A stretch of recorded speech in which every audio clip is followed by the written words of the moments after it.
Tinokukwazisai mhuri yeZimbabwe kusangana kwatiri kuita nhasi rimwe zuva. Rangu zita ndinonzi Andrew Neshamba. Makadini chera? Ngiyaphila shumbu njani, ngiyalibingelela mahlabezulu. Ngiyathemba lapha ndithola khona nditholeli kahle. Hayi. Namhla futhi siliphathela lonye uhlelo futhi ngiyakwazi ukuthi abaningi lizasala lile mibuzo eminingi. Kodwa nxa le mibuzo yenu liyabuya phela ku comment section libuze abangakuzwisisanga ngoba hayi indaba yangikhona iyachisa. Nasi nauya tinayo zvakare ndeyetsvimbo yenyika.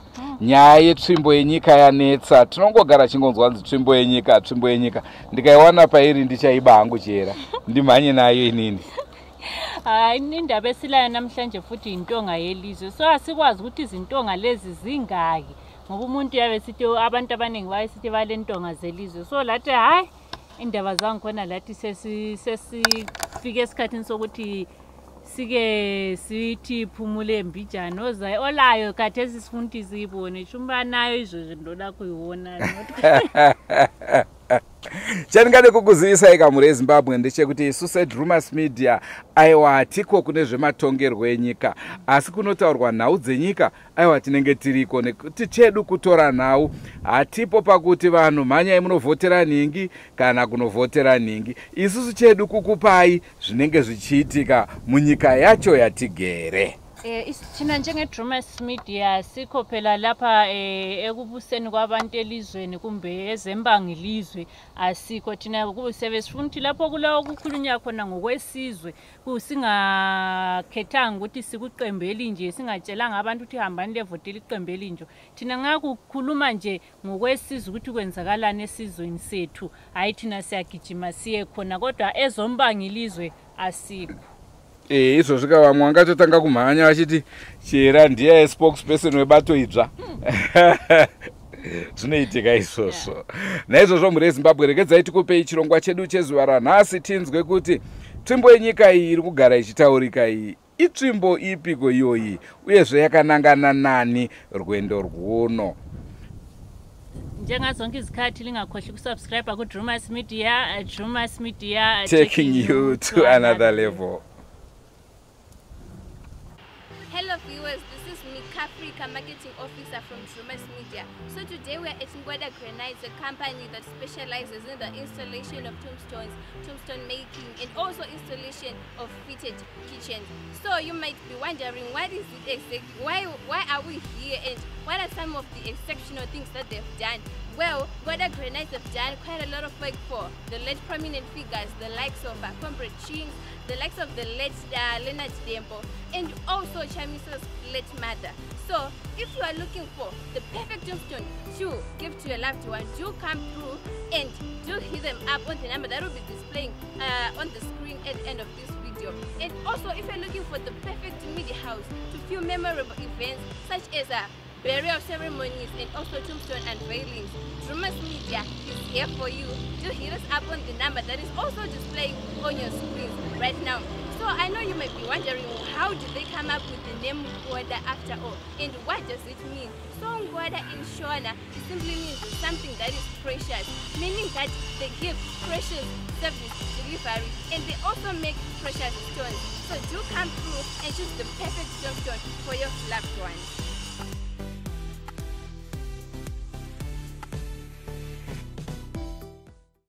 Zita rangu ndinonzi Sekuru Mukanya, ndinobva mudande umo kubhodha neMozambique.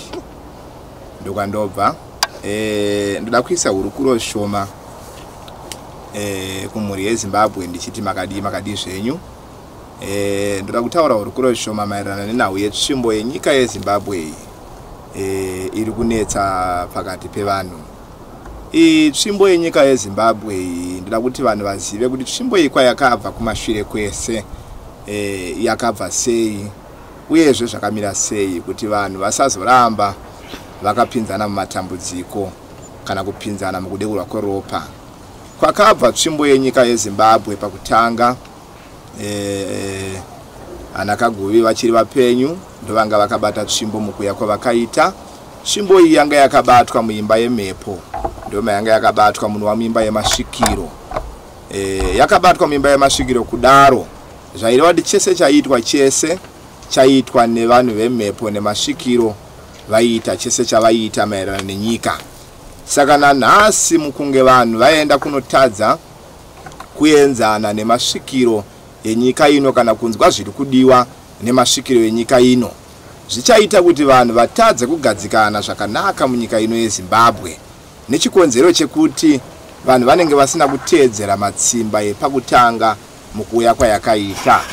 Saka mhondoro dzese nemasvikiro dzinenge dzichiti mukunge vanhu vaenda kunogara pasi vachikurukura zvenyika, vanofana kuunganidza masvikiro enyika ino yese panzvimbo imwe chete, vonzwa kuti chii chiri kudiwa nemhepo maererano nekugara munyika ino yeZimbabwe. Nekuti zvese zvaitwa zvese hakuna chaitwa nevana veZimbabwe kana kuti vana venyika ino chavanga vasingaende kunobvunza kumhepo, vaitogara pasi vonobvunza voudziwa kuti aiwa kubva apa kusvika apa itai zvakati, kubva apa kusvika apa itai zvakati. Kumashure uko kuti nzvimbo kuti nyika igadzikane zvaitobikirwa doro. Izvozvo vanhu vaitobika mabira, vototamba mafuo, tamba midzimu yotosvika, midzimu yotaurira vanhu kuti aiwa ka chiitai zvakati zvakati zvakati zvakati, kwamakuenda ukwakuda zvakati.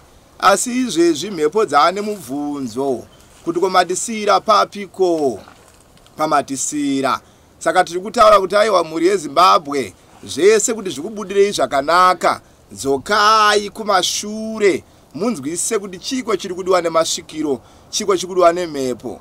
Imo munyika yeZimbabwe hatichaziva kuti masvikiro chaiyo ndapiko, nekuti wese angosvika wese kuti aiwa ndiri svikiro, asvika wese aiwa ndiri svikiro, asvika wese aiwa ndiri svikiro.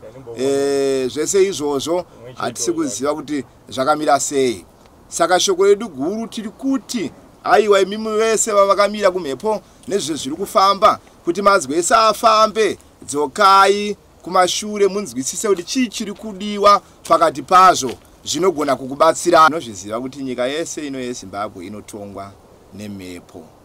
Saka tikuti chese chatiri kuita munyika yeZimbabwe kuti zvifambe zvakanaka, ngatidzokerei kumatsimba epakutanga yaana mbuya nehanda naana kaguvi. Izvozvo zvinotibatsira kuti tisarasike, zvinotibatsira zvekare kuti ropa risarambe richideuka. Saka tiri kuti nevatungamiriri vedu venyika, aiwa kuti zvinhu zvifambe zvakanaka, aiwa musatikanganweoka, ngatigarei pasi tikurukure tiri pamwe tichita rimwe zvinoita kuti basa riende kumberi. Nekuti nanhasi vanhu vanouya vachichema kumhondoro dzenyika ino kuti kochiko chaitika kuti zvinhu zvinetse munyika, hazvireve kuti vanhu vabata pasiripo. Aiwa kwete, vanhu varimo munzira, asi kuti vakabata kave pakutanga muri kuvati kokudiko napo. Saka pasvikiro nemhondoro tiri kuti aiwa matikanganwaoka pasapo kumashure zvamaita inga maitibikira doro 1. Vakauya mukati aiwa vana musika vanhu ndo vakutungamirira, vaitoziva kuti kana vada kutungamirira zvenyika vaitouya votisumawo totobikawo madoro toita zvese, hakuna chairasika. Saka nanhasi tiri kuti nyika ino igadzikane, aiwa ka masvikiro vanenge vachiti dzokonokai kamutibvunze tikuudzei kuri kuenda zvinhu nezviri kudiwa. Izvozvi munyika ino vanhu vakasadzokonoka, matambudziko neropa zvicharamba zvideuka, ende kupandukirana kwevanhu vachipandukirana zvicharamba zvichiitika, noda kuti mudzimu iyi inenge yakakufuratirai. Saka tiri kuti aiwa chiregedzerai kufuratirwa nemudzimu ka, chidzokai mubvunze kuti chii chaita kuti vana vebvudzi rimwe chete mupandukirane. Madzokonoka maziva izvozvo, zvinoita kuti mudzimu ikuisei munzira imwe chete, moiswa mumapapiro mese movhumbamirwa, nekuti muri vana vemudzimai nemudzibaba, hakuna munhu akaberekwa pake pake. Saka mukaziva baba venyu naamai venyu, zvinotaura kuti imimi mese makayamwa zaunudza muri mwe chete raamai, ampandukirane.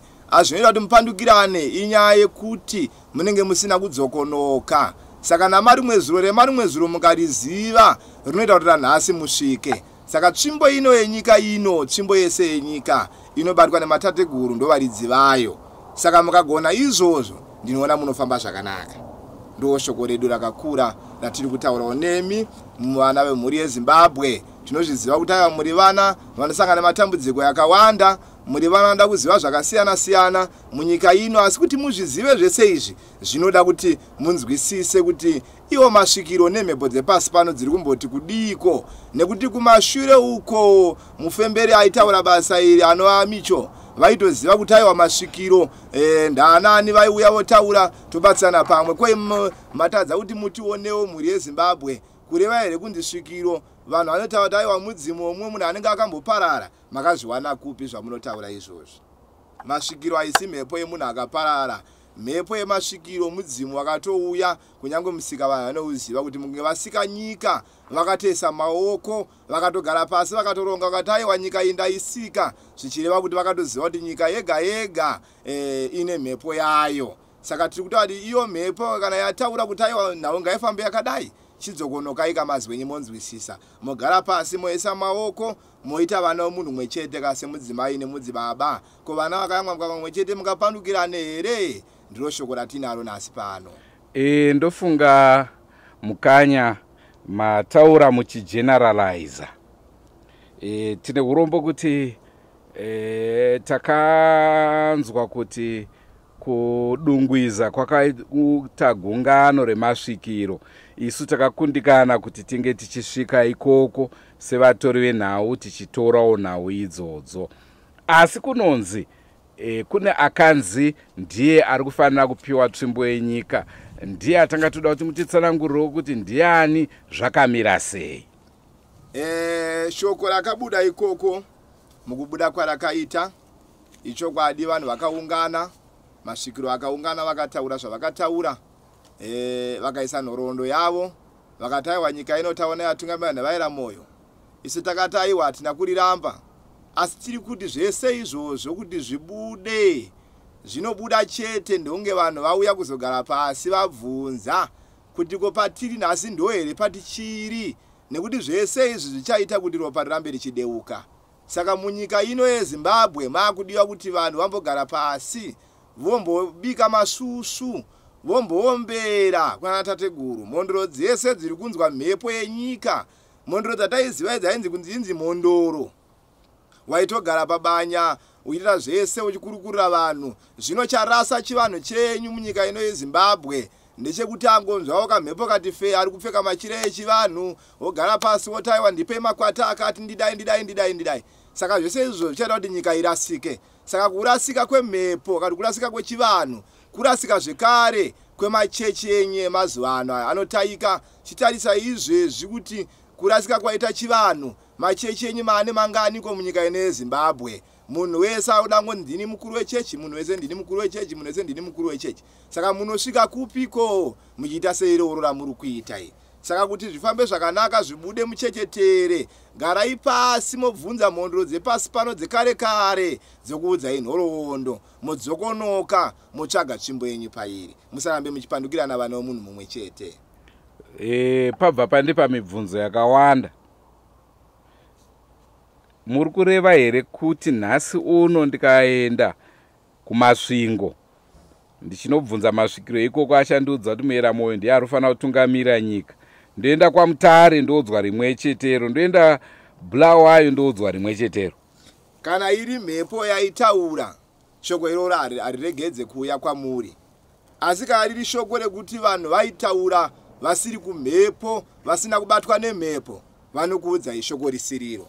Saka tiri kuti shoko rese kuti rifambe zvakanaka, ingawa nematateguru ekudhara vaiti kana vakuda kuita kuti aya vazive kuti ichokwadi chokwadi kusvika mukupendera gore kana mukupendera kuti vanhu vazive kuti ndiye acharamba achititungamirira, ingava vaienda wani kwese kwavaienda kunosangana marikova kumabhodha enyika yese vaienda wani. Ko imimi seiko musiri kuenda? Saka ndati mhepo dzakunzwa vanhu dzasiyana. Saka vanhu vachanzwa mhepo isiriyo voiendesa kumberi, vaiendesa kumberi mamo mumasarudzo enyika maakusarudzana kumberi kwazvo kudeuka kweropa. Saka mhondoro dzenyika dzakuramba kuti kwete, ropa rinofanira kuramba richideuka, ropa ngaridzokonoke, vanhu vagare pamwe chete. Vana vofa here inoda kuti vanhu vari kuramba kudzokera kumavambo. Saka zvese izvozvo mhondoro dziri kuramba izvozvo. saka dziri kuti vanhu ngavaungane vane mhondoro chaiyo chaiyo nemasvikiro atinoziva epasi pano. Kana ipasi muungane mubvunze mhepo muri pamwe chete zvaitika matateguru enyu ekare vaitobatidza moto wekare voungana vari mumakomo vokurukura vachigodya vachita sei vachikurukura todii zvaifamba muchichetere wani. Saka makuda kudzokera here kuhondo yakambotsipikwa kare ndoyamakuda kudzokera here? Ndokurukura kwemhepo inenge ichibvunza mubvunzo kune vana veZimbabwe. Ko kana muchiti mimi vaera moyo, tinoona vaera moyo vakawanda zvakare. Imoyo ipi iri kufanirwa kutungamira nyika? Uyezve panoshandiswa criteria ipi vakawandisa vaera moyo? Tichaziva sei kuti uyu ndiye muera moyo anofanirwa kunge achitungamira nyika ino? Iroro shoko rakanaka ramuri kutaura. Tichitaura nauyi vachipira vanhu vaipirako. Shoko ramuri kutaura takavabvunza. Tikaendawo kumhepo, mhepo dzikati taiwa zvamuri kutaura ndezvechokwadi. Asi garai pasi musati maisa munongedzo. Garai pasi mubike mashushu muungane.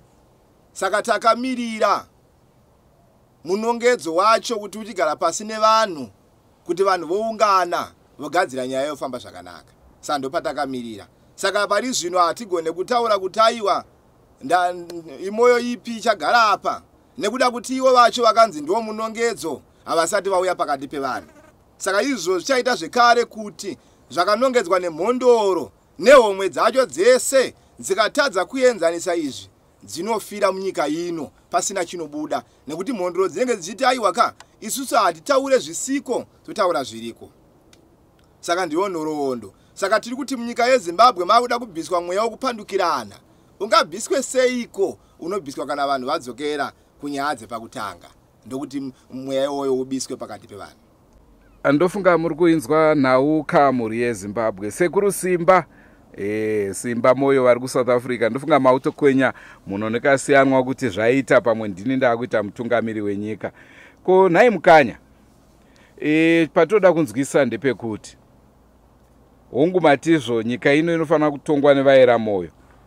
Asi kana ndisingakanganise pane vanhu vari kuda kuvhoterwa izvozvi, handinyatsozve kana paine muera moyo. Anenge achitanga kutonga riniko muera moyo iyei? Vanhu vakadzokonoka kunyaya dzatataura vana veZimbabwe. Zvekumhepo zvakasiyana nezvinorongwa nenyama. Kana zviri zvekumhepo zviri kuronga mukuitwa kwazvo munyika ino yeZimbabwe dzirimo sarudzo zvinodzokonoka zvega zvotoziva kuti aiwa uyu ndiye akufanira kugara apa. Izvo kumashure zvainzi vanhu vada kunzi vatonge nyika ino kwanga kusina pfuma kana ndarama yaibviswa kuti ugozonzi aiwa uyu ndiye akuda kutonga nyika ino. Saka tiri kuti zvese vanhu vakasadzokonoka kutsvimbo yenyika ino hakuna chinobuda. Asi tiri kuti izvozvi munge murimo musarudzo zvemhepo zvichabuda zvega. Hazvimbokunetsai. Hazvimbotora kana nguva kana makore kuti zvioneke zvichabuda zvega. Muchaona aiwa avashuwa ndivo vakufanira kunge vachitonga nyika ino.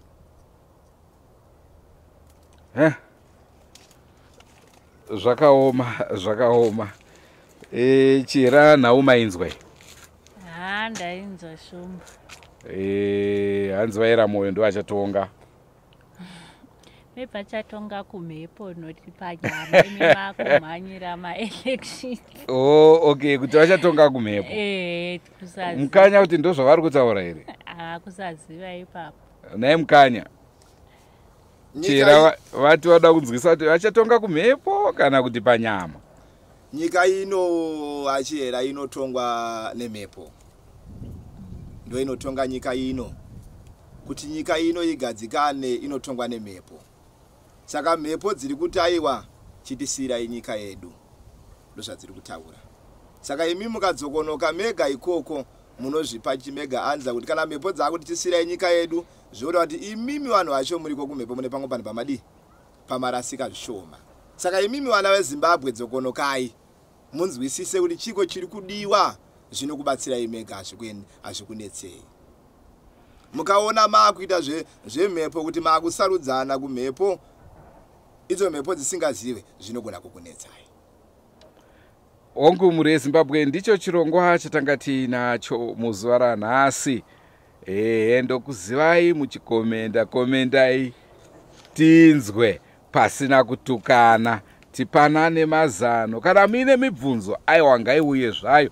Takagadzira kuti tikupei part 2 yechirongwa chino, muchititsanangurira, muchitibvunza tokubvunziraika kune mudare wedu atinaye muzuva ranhasi anova ndiye Mukanya, hanzi nyika ichatongwa nemhepo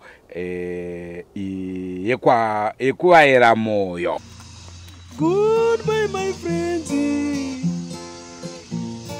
goodbye my friends, wakamboonana tichazoonana nerimwe zuva hama dzangu. Goodbye my friends, goodbye my friends, wakamboonana tichazoonana nerimwe zuva hama dzangu. Ini ndokuenda kubasa kwangu, iwe makiwe mkaranga,